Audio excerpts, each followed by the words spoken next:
এটা ইনজেকশনটা নিয়ে যা বাড়িতে যখনই চিৎকার করবে তখন দিয়ে দিবে চুপচাপ হয়ে যাবে।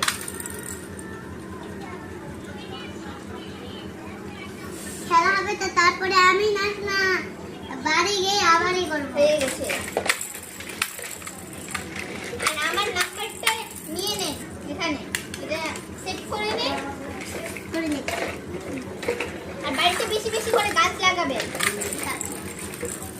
আমাদের বাড়িতে অনেকটি গাছ আছে, গাছ লাগানোর জায়গাই নাই, কি বলবো।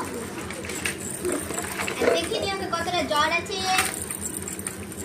ও, এখন দেখতে চাইছে না, বাড়িতে যখন ঘুমিয়ে থাকবে তখন দেখে নেবেন কতটা জ্বর আছে। থার্মোমিটারটা দিয়েছি। থার্মোমিটার আর এটি ওর ওষুধ, ওকে খাইয়ে দিবে ঠিক মতন ভাবে। আপনার থেকে বললে বেশ কিছু খাই না, ওষুধও তো খাবে না। ওর খাবার সাথে গুলে দিবেন।